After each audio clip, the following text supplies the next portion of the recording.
Washington Post imádta, és aztán megtudták, hogy AI, és mondták, hogy ez így nem fog működni, úgyhogy újra kellett csinálnom a képet 3D-ben, de nagyon, tehát hogy tulajdonképpen elloptam a saját képemet, saját magam képét elloptam saját magamtól, és újra csináltam, és így már működött. Én hiszem azt, hogy a kép az én fejemben születik, és nem a gép fejében.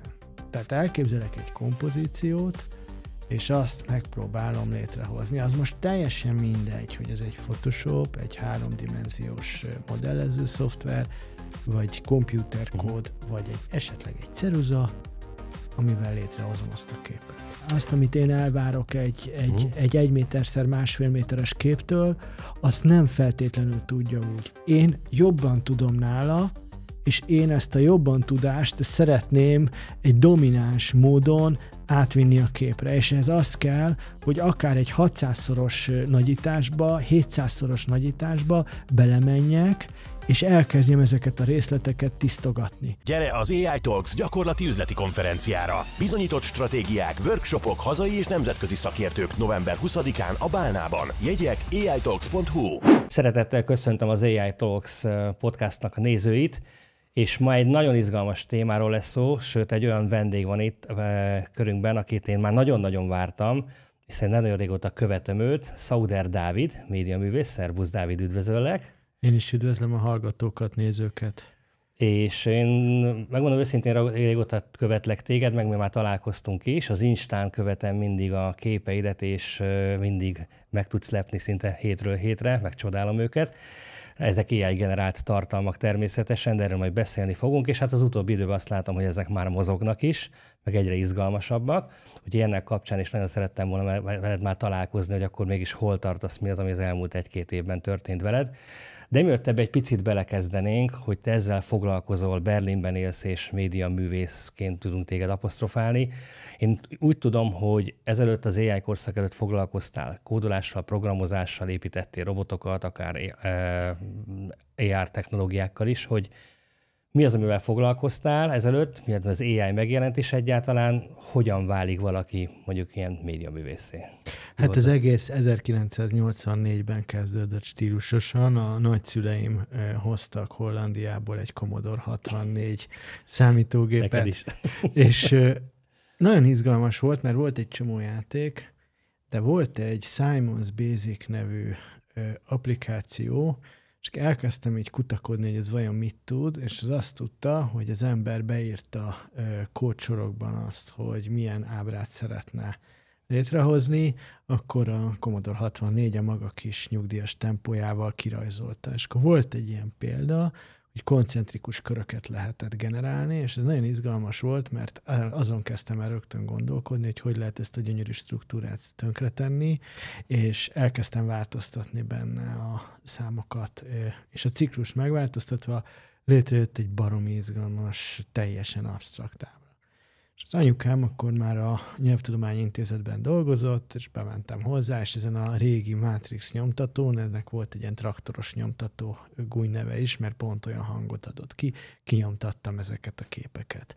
Tehát valahogy itt fertőzöttem meg a technológia és a művészet szeretetével, és aztán én nagyon sokáig művészettörténész szerettem volna lenni, annyira, hogy felvételiztem és felvételt nyertem az ELTE-re, és jártam már másodéves voltam, amikor készültem a gótika vizsgára, a Szépművészeti Múzeum könyvtárába, és ott kutakodva egyszerre majdnem a fejemre esett egy brossúra, ami a fénymásolás művészetéről szólt. És akkor én megláttam abban a képeket, és akkor én már próbálkoztam ugyancsak anyukám munkahelyén mindenféle ilyen fénymásolós, eltolós technikákkal a saját arcommal, meg mindenféle objektumot ráhelyeztem, és azt gondoltam, hogy hát ha ezt már Amerikában művészetnek tekintik, akkor ez lehet, hogy egy ilyen nagyon érdekes útvonal lehet az életemben. Hányat írtunk ekkor? Nem tudom. Viszont utána egy karcsapással ott is hagytam az egyetemet, és elmentem a Gábor Dénesre programozást tanulni, mert azt gondoltam, hogy nagyon izgalmas lenne az, hogyha megtanulnám magát a programozást, a kódolást. És ugye ott találkoztam először, megpróbáltak egy Turbo Pascal nevű ősrégi kövülettel oktatni, aztán szépen rámentem a C-re meg a C++-ra, és megismertem az objektumorientált programozást, ami egy egész világot nyitott ki előttem. És ennek az egésznek volt a megkoronázása az, hogy felvettek a Magyar Képzőművészeti Egyetem intermédia szakára, ami egy alapvetően konceptuális művészeti szak, de nagyon sokat foglalkozik modern technológiával, és ott már lehetett olyan installációkon dolgozni, ami számítógépes kóddal készült. Az egyetem utolsó évében kimentem Helsinkibe a Media Labba, ez volt akkor az ilyen legjobb Media Lab. Tehát a Media Labot úgy kell elképzelni, hogy ez egy művészeti egyetemen belüli olyan divízió, ahol kimondottan média művészettel foglalkoznak, csak hogy egy picit ezt így tágítsuk, a fotózás, a film, a háromdimenziós technikáktól kezdve a hangművészeten keresztül ez a robotikáig elmegy. És én ott kezdtem el először találkozni robotikával. Volt egy szuper japán származású tanárom, aki egyébként a Nokia-nak az egyik kísérleti fejlesztője volt, és ő kezdett el mutogatni robotikát. És ez engem nagyon megfogott, hogy építhetek valamit a saját kezemmel, utána feltölthetek bele egy programot, és az egész működik, az egész életre kell, ez engem rettenetesen megfogott. És így szép lassan építkeztem az elmúlt 15 évben, és mindenféle projektet csináltam.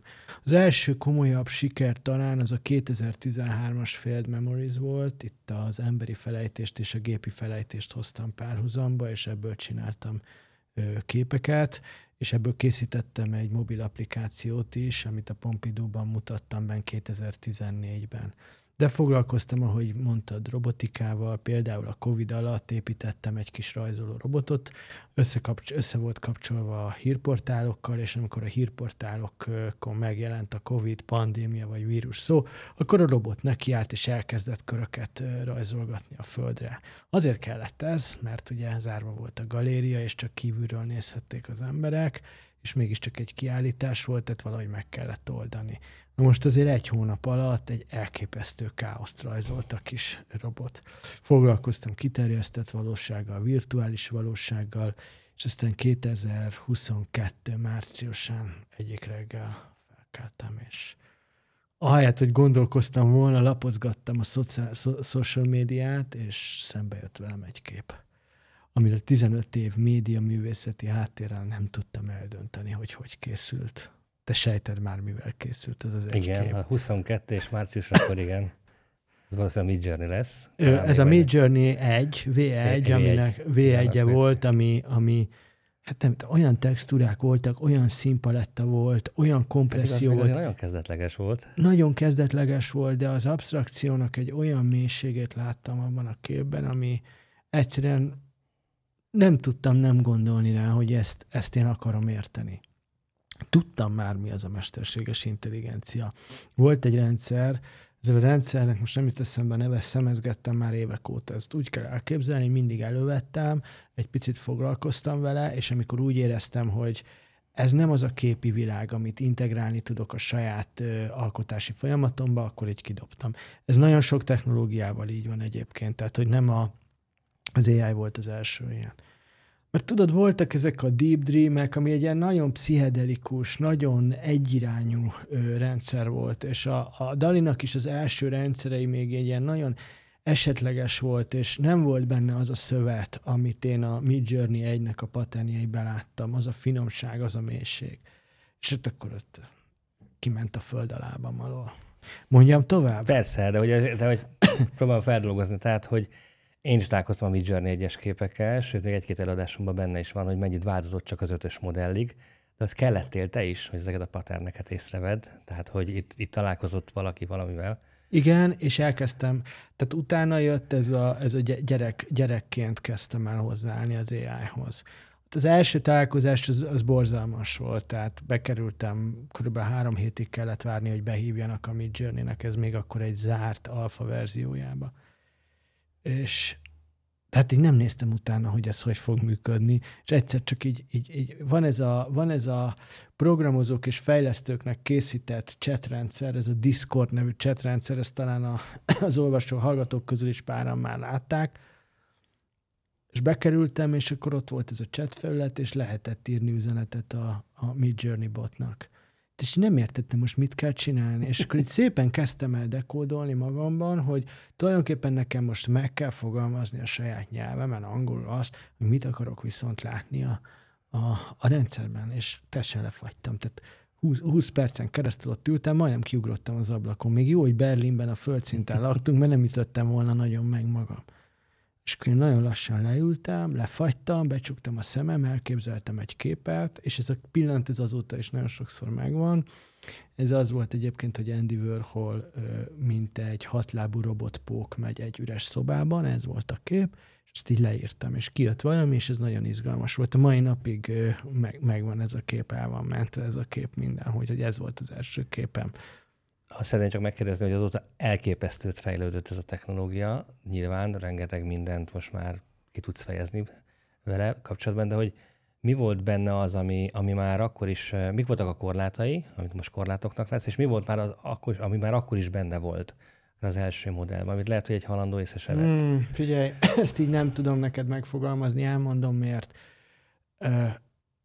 Nem vettem én akkor ezt annyira komolyan. Azt nem tudtam eldönteni azt, hogy ez egy nagyon jó játék, sok mindent ki lehet próbálni, vagy ez valami, amiben megvan a potenciál, hogy integráljam a saját alkotói folyamatomba. Tehát az Instagramra, meg a saját ilyen social médiára, ugye az Instagramom az kvázi úgy működik, mint egy ilyen képes napló, időnként most már inkább mozgóképes napló, tehát az éppen aktuális gondolataimat, problémáimat, szorongásaimat, világgal kapcsolatos gondjaimat fogalmazom meg. Nem is mertem egy darabig feltölteni, mert egyszerűen annyira nem éreztem. Tehát ha médiával dolgozol, akkor a médiát, amit integrálsz a saját alkotói folyamatodba, azt egy idő után elkezded érezni. Érzed, hogy mik a határai, érzed, hogy mit tudsz belőle kihozni, mi a mélysége, hogy tudsz egy koncepciót átvinni egy médiába. Ezt én a Midjourney-nél nem éreztem, és akkor elkezdtem ilyen nagyon egyszerű, de konceptuális promptokat írni. Olyan promptokat, hogy a világ legagresszívabb művészeti munkája. Ennyi volt a prompt. Nem adtam hozzá stílust, nem adtam hozzá színeket. A világ legnagyszerűbb művészeti munkája, a világ legszelidebb művészeti munkája, a világ legfáradtabb művészeti munkája. És azt néztem, hogy a Midjourney a maga nagyon egyszerű, akkor még nagyon egyszerű logikájával hogyan reagál ezekre a dolgokra. És mint egy térképrajzoló, egy geográfus próbáltam megrajzolni azokat a virtuális utakat, amellyel így azt éreztem, hogy a Midjourney valahogy reagál erre az egészre. Ezzel párhuzamosan elkezdtem ugye a Stable Diffusionnel is foglalkozni, és a DALL-val is. A DALL-nál éreztem, hogy nincs kémia közöttünk, a Stable Diffusion pedig igenis fontosnak tartottam, mert érdekelt az, hogy egy open source rendszerről beszélünk, másrészt ott már nagyon korán megjelenik a mozgóképes lehetőség, ugye megvannak ezek az egymás után teszi a képeket, és abból kialakul egy animációs szekvencia, és ez nekem baromira tetszett. Sokat is dolgoztam az elején ezzel. És aztán szép lassan finomodott ez az egész, és hát történt 22 végén 2 nagyon fontos dolog, ami miatt azt éreztem, hogy komolyabban kell vennem a helyzetet. Egyrészt kaptam egy e-mailt, hogy tervezzem meg a Washington Postnak a címlapját, a Donald Trump akkor még nem amerikai elnökről, mert az amerikaiakban volt egy félelem, hogy mi van, hogyha újra választják, ez megtörtént, remélem nem én vagyok a hibás ezért, de hogy igen, hogy az volt a kérés, hogy csináljak valamit, legyen egy picit gusztustalan, egy picit folyós az egész, és akkor elkezdtem egy ilyen folyós fagyi képben gondolkodni a Trumpal kapcsolatban. Na most mit csinál a régi Dávid? A régi Dávid azt csinálja, hogy elmegy egy stockfotó oldalra, ott megvásárolja a Trump portrét, 383 euró plusz áfáért, azt birtokolja, fogja a klasszikus torzítós technológiáit, és csinál belőle valamit, ezt elküldi az újságnak, az újság reagál valamit, aztán vagy lesz bele valami, vagy nem. És azt mondtam, hogy jó, most itt van ez a technológia, mi van, hogyha én most itt adok egy fél órát magamnak, és ha látok egy olyan irányvonalat, ami azt mondja, hogy ezzel érdemes már tovább menni, akkor belevágok, és ez történt. Persze az eredménye szinte azonnal jött. Tehát azt éreztem, hogy ez a kép, ez pontosan az, amire szükség van. a Washington Post imádta, és aztán megtudták, hogy AI, és mondták, hogy ez így nem fog működni, úgyhogy újra kellett csinálnom a képet 3D-ben, de nagyon, tehát, hogy tulajdonképpen elloptam a saját képemet, saját magam képét elloptam saját magamtól, és újra csináltam, és így már működött. Másrészt meg 22-ben meghívtak minket a Ludwig Múzeumban, volt egy kiállítás, ez a dioráma, és ott a feleségemmel közösen csináltunk egy installációt a Baktai Anna Rékával. Ő csinált egy ilyen külső vázat, egy puha varrott külső vázat, amin cipzárok voltak, olyan cipzár, amit így fel lehetett húzni, és szét lehetett ujjal húzni, félreérthetetlen szimbolikával, és hát belül ment mindkét oldalon egy videó, mert szembe voltak állítva egymással.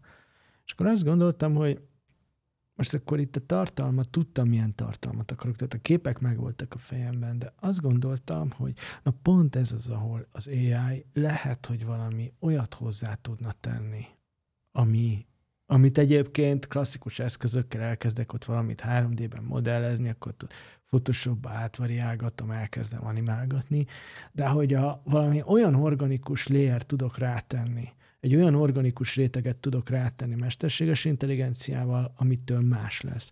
És más is lett. Egy ismeretlen, ismerős képi világot generáltam. Persze nagyon gyermekszerű volt az egész, generáltam háttereket, generáltam karaktereket, az egészet összevágtam Photoshopba, és klasszikus lehetőségekkel meganimáltam, hiszen akkor még nem állt a rendelkezésünkre az őrület, ami most van.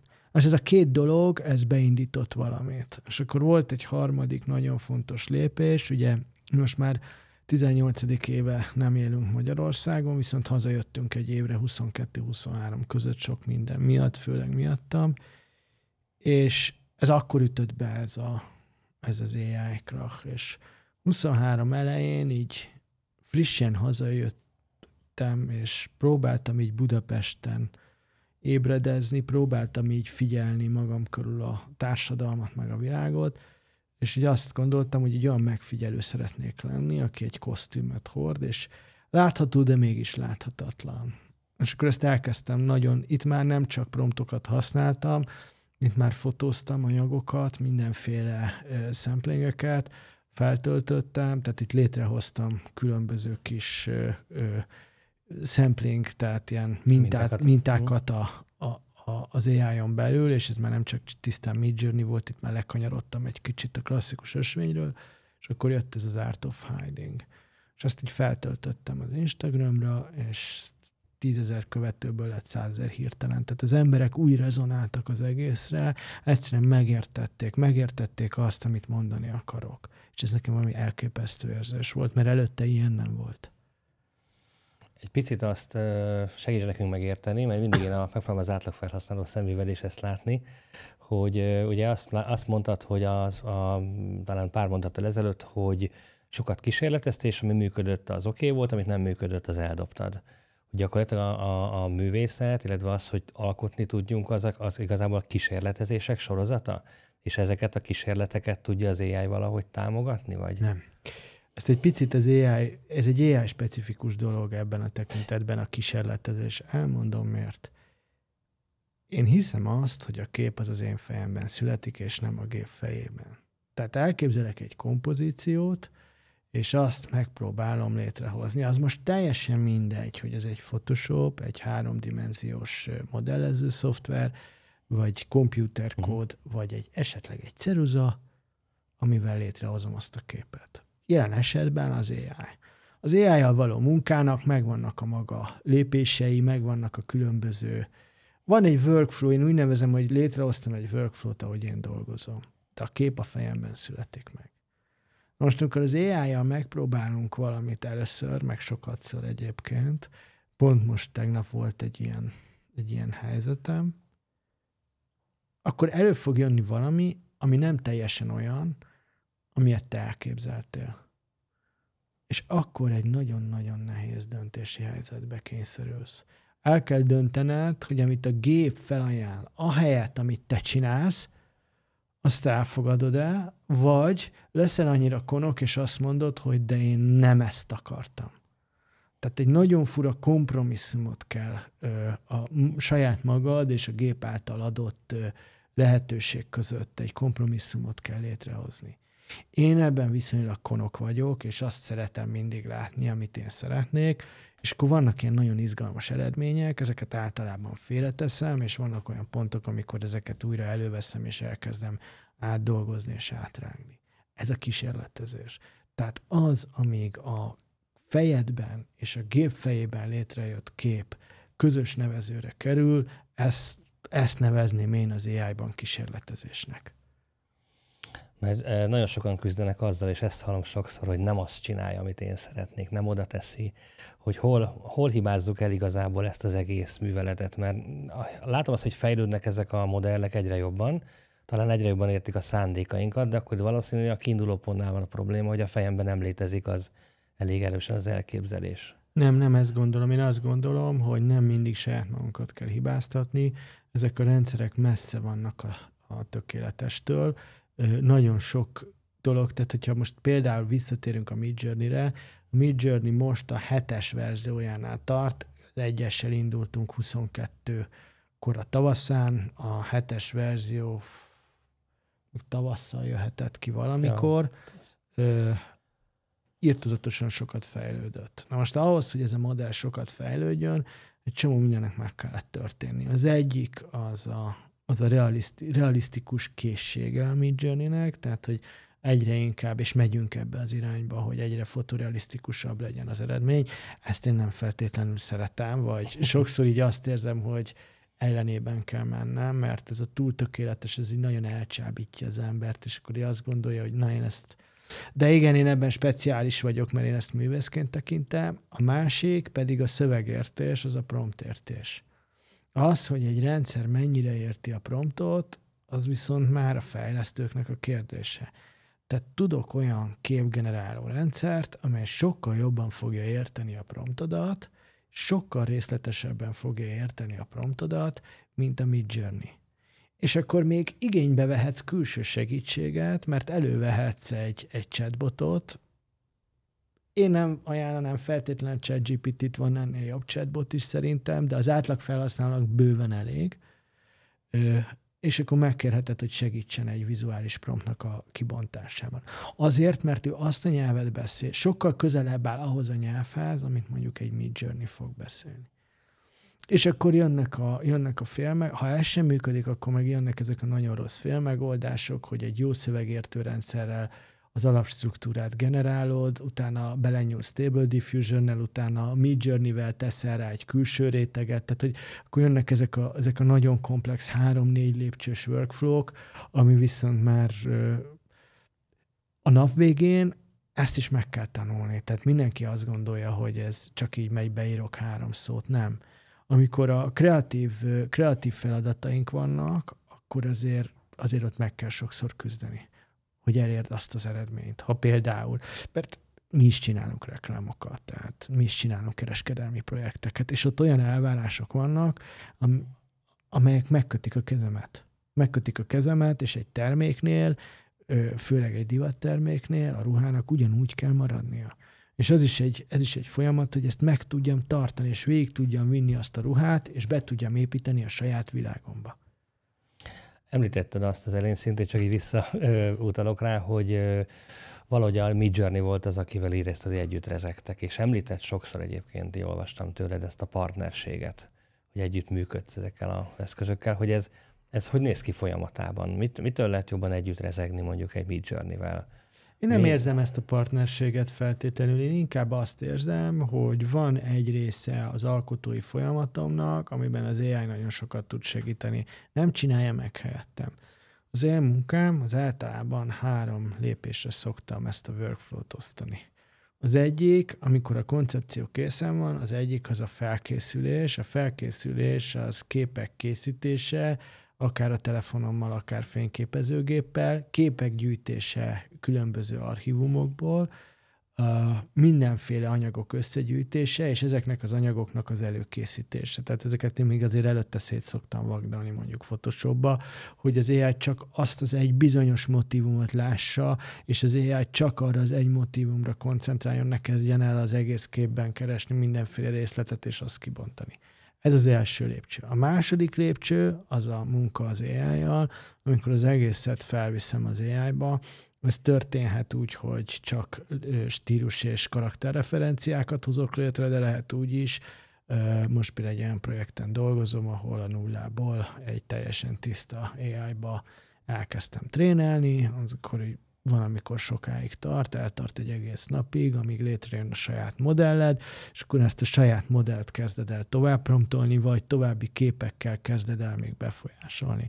Az egy picit összetettnek hangzik, egyébként az is.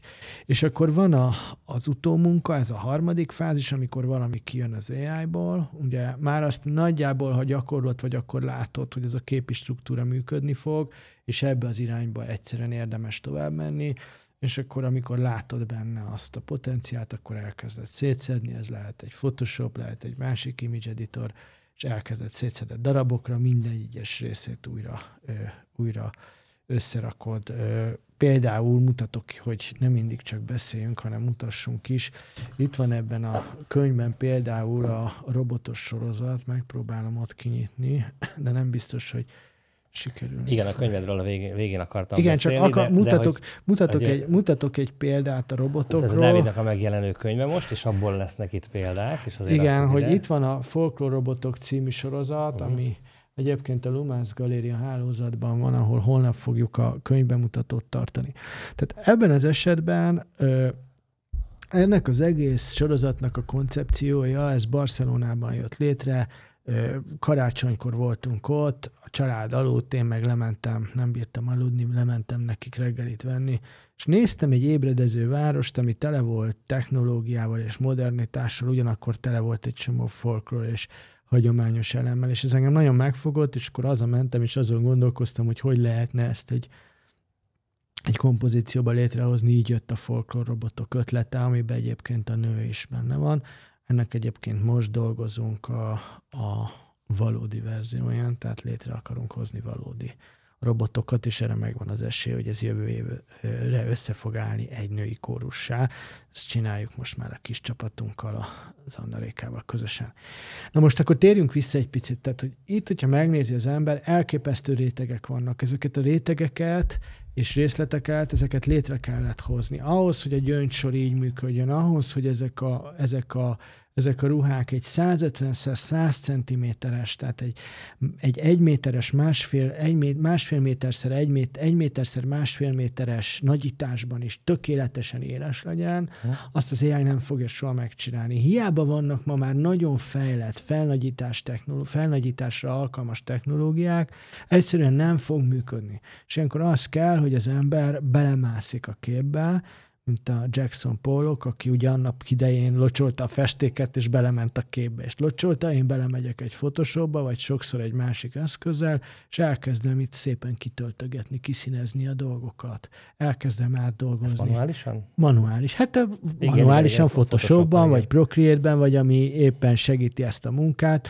vagy ezt is át kell dolgozni, vagy azt is át kell dolgozni, és akkor vannak ilyen AI-jal megtehető dolgok, hogy a gyöngysor az nem lesz sose tökéletes, akkor ki kell szedni gyöngydarabokat, azokat helyettesíteni. És ennek mi az oka, hogy egy ilyen nagyítás még nem tud megugrani? Olyan gyorsan fejlődik a technológia, hogy ezt még valahogy azt mondod, hogy úgy mondtad, hogy talán soha nem fogja tudni? Vagy? Nem, de hogy azt, amit én elvárok tőle, amit én elvárok egy 1 méterszer másfél méteres képtől, azt nem feltétlenül tudja úgy. Én jobban tudom nála, és én ezt a jobban tudást szeretném egy domináns módon átvinni a képre. És ez az kell, hogy akár egy 600-szoros nagyításba, 700-szoros nagyításba belemenjek, és elkezdjem ezeket a részleteket tisztogatni. Mert akkor kapom meg nagyjából azt, amit viszont szeretnék látni.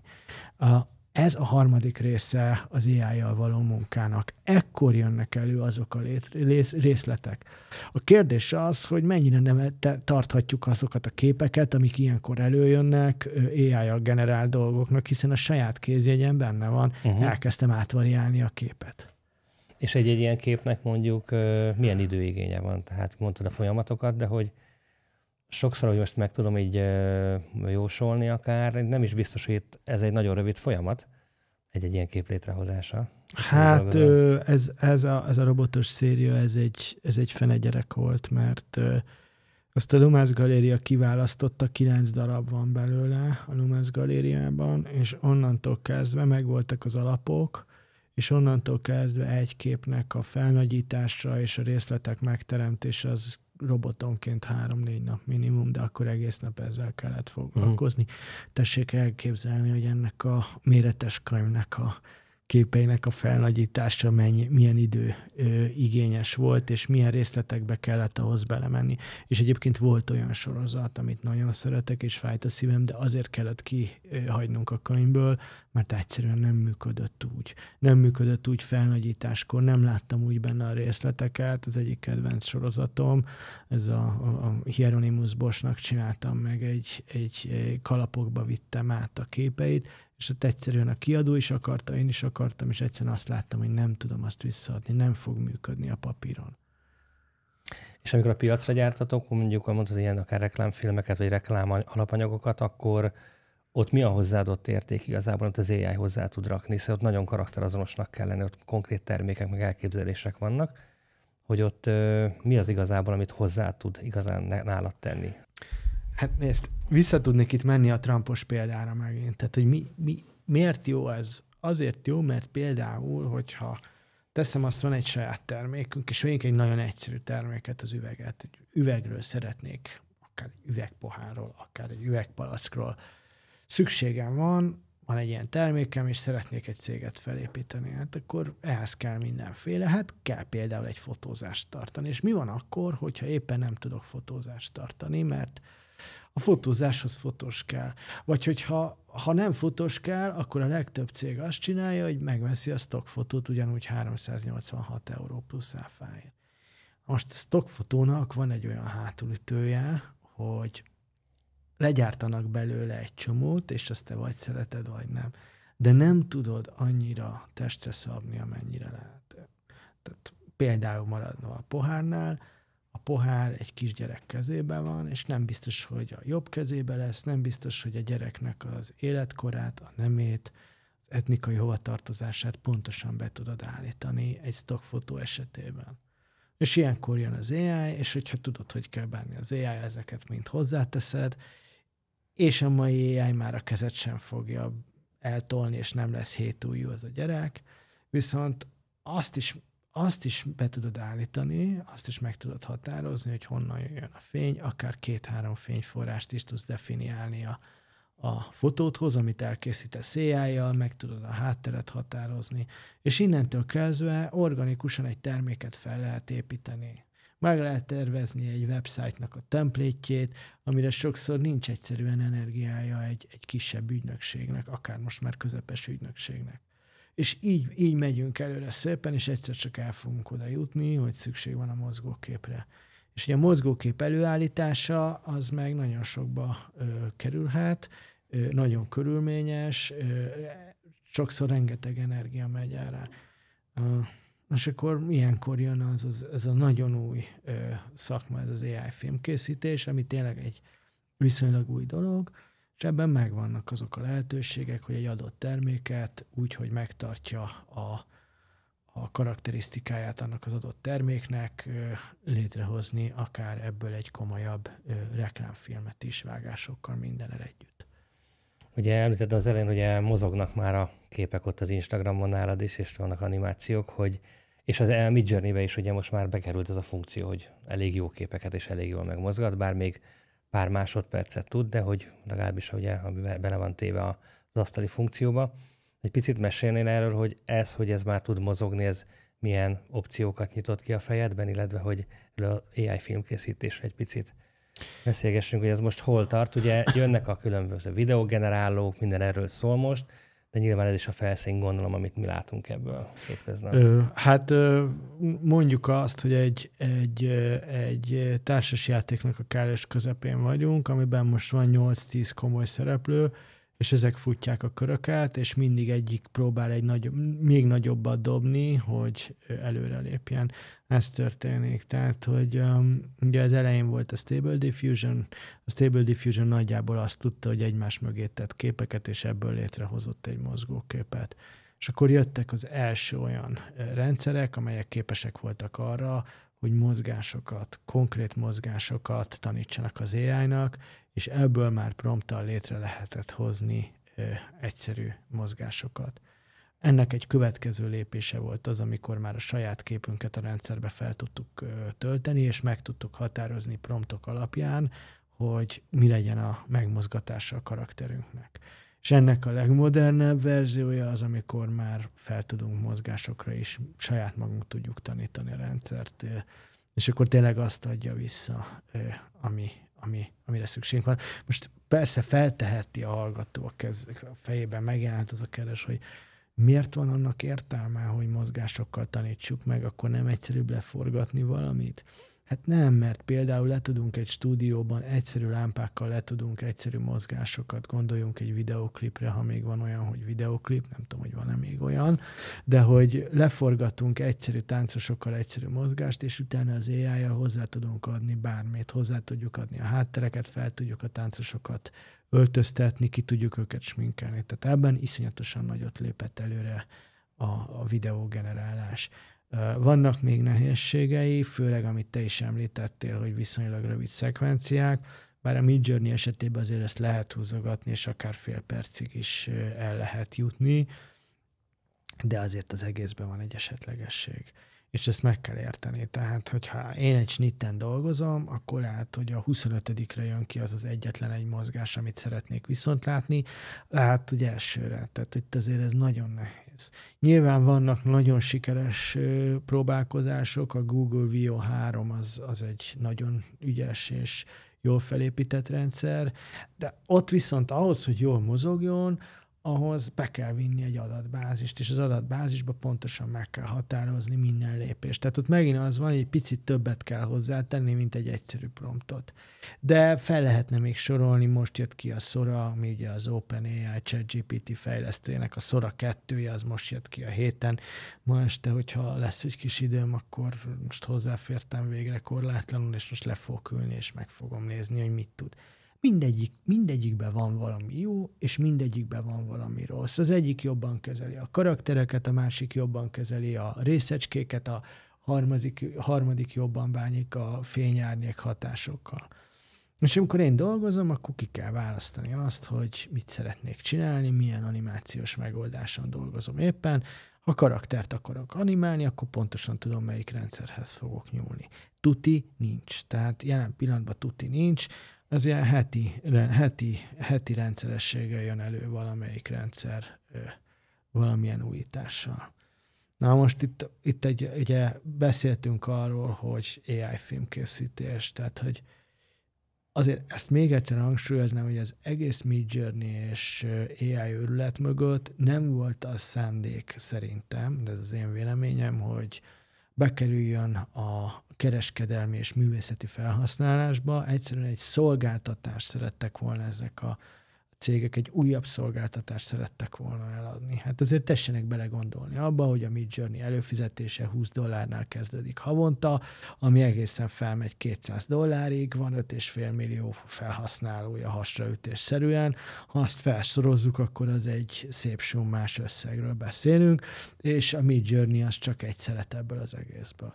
Ebben a professzionális, tényleg a művészeti piacra és kreatív piacra dolgozó cégek még nem látták a saját szeletüket. Most, hogy elkezdett a mozgókép egy picit tágulni, és a lehetőségek egyre jobban személyre szabhatóbbak, azt látom, hogy most kezdett el a szakma komolyan, csúnya szóval mondva rámozdulni erre a lehetőségre, és most kezdi el akár a reklámfilmek készítésére, és később pedig a nagyfilmek készítésére használni az AI-t. Én is dolgozom éppen egy nagy film terven, ami valószínűleg AI-jal, most már biztos, hogy AI-jal fog készülni, még nem tartott, hogy sok részletet elmondjak, és látom ezeket a lehetőségeket. És milyen irányát látod ennek? Mi a jövője akár? Hogy egy Midjourney mégis abból jön, hogy jön egy tapasztalatból képeket generált, és azokat kezd el megmozdítani, vagy beesik a Google-nek a Veo 3, mi jött valahonnan, nem is biztos, hogy van akkora képgenerálási tapasztalat mögötte, melyek lesznek a jó modellek? Vagy egyáltalán valahogy el tudjuk-e várni azt, mert nagyon sokan azt látom, hogy azt keresik, hogy mikor tudunk tényleg csak promptokból valami elképesztő jó reklámfilmeket csinálni. Meg kell tapasztalni azt, hogy milyen az AI-jal dolgozni. Tehát ez nem egy könyvből megtanulható, csak tutoriálokból felszívható tudás, hanem szükség van arra, hogy az ember a technológiával a saját kapcsolatát kialakítsa. Megtanulja azt, hogy ennél a promptelemnél a kamera tényleg meg fog mozdulni jobbra, vagy nem fog megmozdulni jobbra a kamera. Ugye a képgenerálók tekintetében Midjourney, DALL-E beszéltünk arról, hogy ezek gyakorlatilag ugye fekete dobozok, tehát valamilyen tudásbázisból tanultak, és mégis generálnak valamit a másik végén. Nagyon-nagyon sokszor jön fel az etikai kérdés, hogy akkor ez a kép, ez most ez az enyém, hogyan jött létre, milyen jogok veszik körül, illetve jól tudom, te is elindultál azon az úton, vannak olyan projektjeid, hogy elég sokat tanítasz fel a saját képekkel, ugye modelleket. Ez egyáltalán miért van? Ennyire akarod a kontrollt a kezedben tartani, vagy egyáltalán az egész etikai részéről a te szemszögedből mi a meglátásod? Erre nagyon kíváncsi lennék. Én nem hiszek ebben a fekete dobozban. Én azt gondolom, hogy a Midjourney esetében ez egy abszolút tudott információ, hogy úgy készült a Midjourney, hogy fogták a Google-on lévő képeket, besöpörték, és arra megtanították a Midjourney-t. Tehát az én 2013-15 között készült Film Memories szériám is része a Midjourney-nek a tanítási programjának, mert rajta van a Google-ön, kikerestem. Egyébként mindenki ki tudja a saját képét keresni. Ez jó játék, mert néha az ember nem is gondolja, hogy egy amatőr fotó, amit feltöltött valahova, az egyszer csak visszaköszön valamilyen formában az AI-ban. Tehát, hogy ez is egy jó játék. Itt nincs fekete doboz, tehát ez egy tudott információ. A DALL-E egy darabig csinálta ezt, és ugye a DALL-E 3-mal, most meg már valami nagyon fura DALL-E-t használunk, mert már DALL-E-nak se hívják, ChatGPT-nek hívják. Ő azt mondja, hogy ő nem tanította most már az AI-t semmilyen random anyaggal, hanem csak jogtiszta anyagokat vitt fel az AI-ba. Most elhisszük ezt, vagy nem, ezt nem tudom megmondani. És akkor jönnek az új lehetőségek, nem csak az új lehetőségek, mert volt már ilyen a Stable Diffusion-nel régen is, de mindenki számára van hozzáférhető olyan rendszer, ami nevezzük szűzrendszernek. Itt tényleg lehet trénálni az AI-t, ez azt jelenti, hogy fogom a saját datasettemet, ezek tessék elképzelni sok-sok képnek, de lehet egyébként kevés kép is, és elkezdem feltöltögetni, és minden képhez odaírom, hogy milyen taget, milyen jelzőt szeretnék hozzá fűzni. Tehát például lefotózom ezt a mikrofont, amiben itten éppen beszélek, és hozzáírom, hogy mikrofon, fekete, robotszerű karja van, kábel, akusztika, podcast. És akkor ezt az AI innentől kezdve megtanulta ezt a képet. Most én arra jöttem rá, és egyébként nem túl régen, ezt tavaly kezdtem el, hogyha elkezdek már ezen a szinten belenyúlni a technológiába, akkor sokkal jobban tudom irányítani az alkotói folyamatomat, és kevésbé a véletlenszerű eredmény. Ugyanakkor kapok egy úgynevezett etikus modellt. Na most azért én nem tenném le a nagy esküt arra, hogy ez valóban etikus modell. Volt ilyen, amikor ugye megjelent az alkoholmentes sor, akkor kisbetűvel oda volt írva, hogy 0,001% alkohol tartalmazhat. Tehát nyilván nincs olyan, hogy tuti. Nyilván ezek is lehet, hogy részben valamint tanítva lettek. Biztos, hogy lettek, mert tesztelik őket valahogy, tehát van egy alapanyag bennük valahogy. Tehát erre azért nem vennék mérget, hogy van olyan, hogy jogtiszta AI. Az amerikai jogrend azt mondja ki, amit én generálok, az az én tulajdonom, de nem védi a jog. Ezért tehát én azt csinálom, hogy nem csak a trénelésben nyúlok bele, hanem ahogy az előbb beszéltünk a robotos képpel, a végeredményt szépen átrajzolom Photoshopban, átdolgozom részenként, és onnantól kezdve én kiszakítottam az AI-ból a képet, áthoztam a saját dimenziómba, és lépek egyet tovább.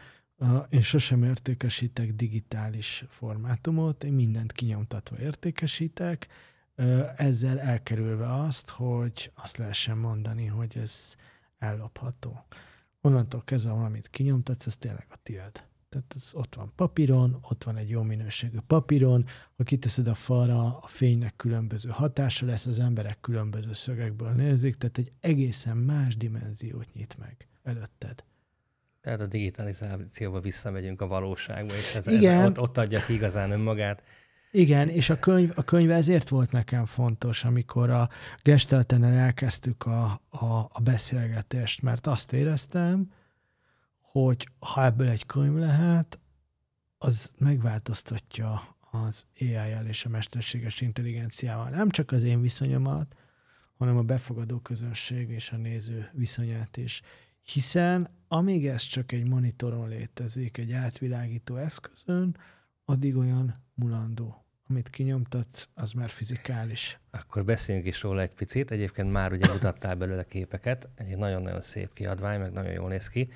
Ugye Glitches and Glory néven fog megjelenni. Ez most már kijött, vagy ez most fog Németországban és Európában megjelent. Amerikában a mai nap a hivatalos kiadás dátuma, tehát az előrendelt könyveket ma kezdik el Amerikába kivinni.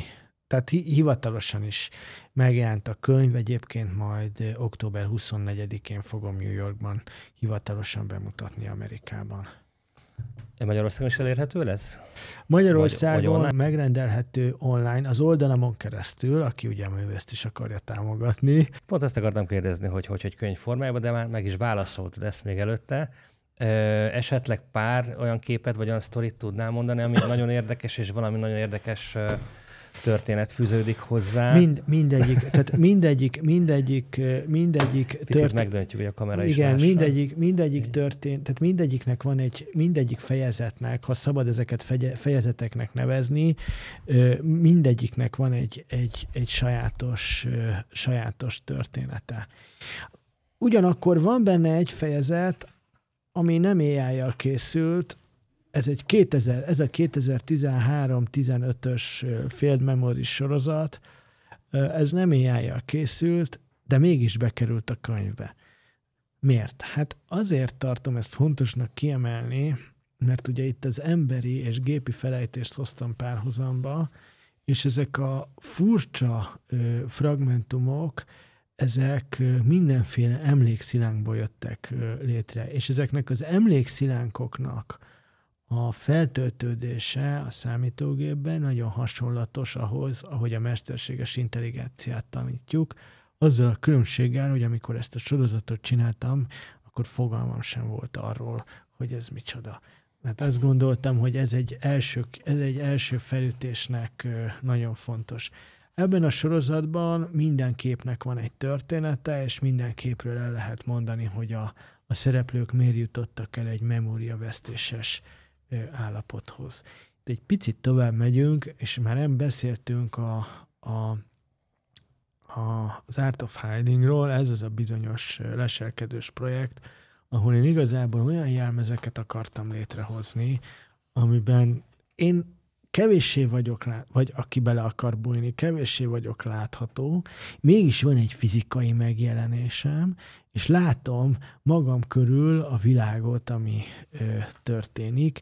Ezt például a francia nagy filozófiai magazin be is mutatta ezt a képet, mert nagyon szerették a leselkedésnek ezt a formavilágát. Ez volt az első olyan... Ezekből láttam az Instagramon szerintem. Igen, ez volt az Instagramon az első sorozat, ahol azt éreztem, hogy a mesterséges intelligenciával egy komolyabb és mélyebb irányba tudok elindulni, és megvoltam a minőségével, ugyanakkor a játékosságával. És tehát azok az apró pici részletek, ahol az egész Art of Hidingnak megjelenik. Ugye önök is ismerik nyilván azt a helyzetet, amikor látnak egy fura házat, vagy egy fura ablakot, és az pont úgy néz ki, mintha egy emberi arc köszönne vissza, mert pont úgy helyezkednek el az ablakok, mintha szemek lennének, vagy száj lenne. És ugye például ennél a képnek az esetében ott van ez a játék, meg egyébként egy többi képnél is ott van ez a játék, ugyanakkor kinyúlik valahogy a nőnek, aki ezt hordozza. Tehát magában hordozza az emberi elemet. Egyébként ő volt az első kép, ami elkészült, és ez volt az első kép, amit papírra kinyomtattam a AI képek közül. Nekem még nagyon szembetűnő volt, meg a mai napig is, hogy nagyon-nagyon jó színeket, és ilyen nagyon jó ránézni az egészre, ilyen nagyon ilyen esztétikus az egész, hogy a színeket mennyire utólag kell neked hozzátenni, igazítani, vagy mennyire segít ebben is az AI, hogy... Hát segíteni nem segít, segíteni annyiban segít, hogyha van egy jó kolorpalettám, mert egyébként ezeket most már így próbálom, kolorpalettet, magyarul színskálákkal próbálom, amennyire csak lehet befolyásolni ezeket a helyzeteket.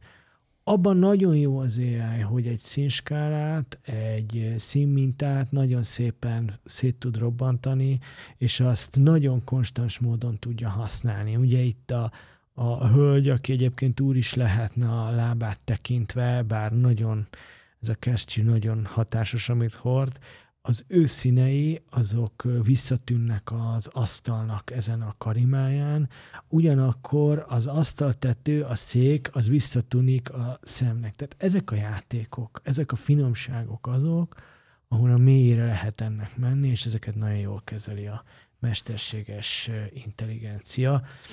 Ha már ez szembe jött, akkor mutatok egy kevésbé realisztikus, inkább egy kicsit karikatúraszerű sorozatot, ez a Sweet Dreams címre hallgat. Valójában ezek a figurák mind nagyon kellemetlen helyzetekben kerülnek, és azt élik meg. Ez a hölgy is egy kellemetlen helyzetben van, amikor elmegy vendégségbe, és az urak nagyon nézik, neki pedig ki kell állnia, és el kell mondania egy szöveget. Tehát a Sweet Dreams ez mindegy olyan szituációk sokasága, ahol az ember kiáll, és nagyon kellemetlenül érzi magát, mert amikor ezt csináltam, akkor éppen egy olyan helyzetben voltam, ahol ki kellett állni, és nagyon furán éreztem magam, és szerettem volna ezt a furaságot, szerettem volna ezt a transformációt, ami akkor történik velem, amikor kiállok, szerettem volna valahogy visszaadni. És arra ezek a nagyon színes, sokszor piros fejű, elkerekedett szemű figurák, ezek abszolút alkalmasak voltak. Hát nagyon szépen köszönjük itt az előzetest, akkor ezek szerint ez még élesben nagyon kevesen látták itt fizikailag ezt a könyvet, de hogy most lehetőségünk volt rá. Aminek kapcsán beszélgetünk itt még, az ugye az maga az AI Talks esemény, ahol november 20-án veled is találkozhatnak a résztvevők, és hogyha jól tudom, akkor ott a plenáris szekcióban lesz egy közel félórás kis előadásod. Mit hozol nekünk, és miért lesz ott érdemes majd részt vennünk ezen, hogy miket tervezel erre a konferenciára elhozni nekünk, mindabból, amit most itt beszéltünk? Három dologról fogok beszélni, a három dolog kiegészíti egymást. Egyrészt arról fogok beszélni, hogy mit is jelent a generatív AI az én olvasatomban, tehát lesz egy ilyen összefoglaló, és hogy jutottunk el odáig, ahol most vagyunk eddig a helyzetig. Utána egy kicsit beszélni fogok azokról a munkákról, amiket én így az évek alatt 22 és most között mesterséges intelligencia segítségével létrehoztam, és egy picit itt belemegyek az analitikus részébe, és a végén szeretnék egy picit a mozgóképről beszélni, mert azt gondolom, hogy ez mindenki számára egy nagyon izgalmas, sok kérdést vet föl, hogy merre megyünk a mozgóképpel. Mivel azért még van több mint egy hónapunk eddig a konferenciáig, nem tudom megmondani, hogy mi fog történni. Lehet, hogy lesznek nagyobb robbanások, a Google fenyeget mindenfélével, hogy addig előjön ez, meg az, meg amaz. Egy ilyen előadásnak az az érdekessége, hogy nem lehet mindig hetekkel előre előkészülni rá, hanem mindig figyelni kell, és mindig up-to-date-nek kell lenni. És egyébként az egész AI-ra ez egy ilyen jellemző tulajdonság, hogy fontos képben lenni ahhoz, hogy fent tudjunk maradni. Mert ugye azt a kérdést mindig megkapom, hogy az AI el fogja elvenni az emberek munkáját. És én azt gondolnám, hogy az AI senkinek nem veszi el a munkáját, viszont azok az emberek, azok a kreatívok, és most csak a saját területemen maradva, akik már rendszeresen és professzionális szinten, ha szabad így fogalmaznom, használják az AI-t, lépés előnybe kerülnek azokkal szemben, akik viszont elutasítják az AI-t. Olyan ez, mint egy gyorsan haladó vonat, amin mindenkinek van helye, érdemes felugrani, menni egy kört, akkor mindig ki lehet szállni belőle, ha nem tetszik. Ha már a kreatívok szóba kerültek, azok a kreatív szakemberek, akik mondjuk a nyitottabbik oldalon vannak, és már használgatják az eszközöket, promptok alapján akár képet generálnak, már próbálgatják a videóeszközöket, és már érzik azt, hogy ez hol fog tudni segíteni a munkájukban. Mi az, amit esetleg mindegy tanács üzennél nekik, hogy milyen a jövőre nézve, hogy milyen szemléletmódot, vagy milyen fajta hozzáállást vegyenek fel, hogy ez nekik hatékonyabban menjen? Hát az eszközként kell kezelni a mesterséges intelligenciát, tehát hogy arra vigyázzanak, hogy ne váljon a végtermék túl szintetikussá. Tehát megtartani azt a karakterisztikát, hogy ez egy ember által létrehozott termék legyen. Azért, mert a befogadói oldalon, és itt a saját tapasztalatomat tudom megint előhozni, a befogadói oldalon ez nagyon visszályos lehet. Tehát a Jaguar ugye megpróbálkozott egy AI reklámmal, katasztrofálisan sikerült, mert átment egy nagyon szintetikus határt, átlépett az egész. Azóta a szakma fúj rá. Tehát ez egy rosszul megtervezett, rosszul kivitelezett, rosszul átgondolatlan reklámhúzás volt. Erre nagyon oda kell figyelni, mert az emberek amúgy is picit gyomorgörcsösek az AI hype-al kapcsolatban. Ezt a saját social médiámról tudom. Én nem azért kapok kritikát, mert valakinek nem tetszik, amit csinálok, én azért kapok kritikát, mert amivel csinálom azt, amit csinálok. Ebben a gyomorgörcsös állapotban viszont nem szabad a nézőnek olyan csontokat dobni, ahol csak a szintetikus éle látszódik a dolognak. Tehát valahogy az embereknek a szemét meg kell tudni nyugtatni, nem pedig fel kell zaklatni. Én azt gondolom, hogy ez egy fontos kreatív tanács. Nagyon-nagyon szépen köszönöm, Dávid, hogy itt voltál, és egyáltalán Berlinből eljöttél hozzánk erre a podcast beszélgetésre, és hát nagyon várjuk a november 20-át, ahol is november 20-án találkozhattok ugye a AI Talks konferencián Dáviddal az előadása kapcsán, és szerintem utána kérdezhetnek is tőled. Nem tudom, hogy esetleg könyvet ott majd tudunk-e tőled, vagy hozol-e magaddal? Mindenképp hozok magammal könyvet, mutogatok, és ha valaki elhozza a könyvét, akkor aláírom. Vagy megkérhet mást, hogy írja alá, vagy aláírok másnak a könyvét. Teljes demokrácia. Jó. Szuper, akkor még egyszer találkozunk akkor november 20-án, a Bálnában, ne felejtsétek el, az AI Talks konferencián. Köszönöm szépen még egyszer a beszélgetést. Köszönöm.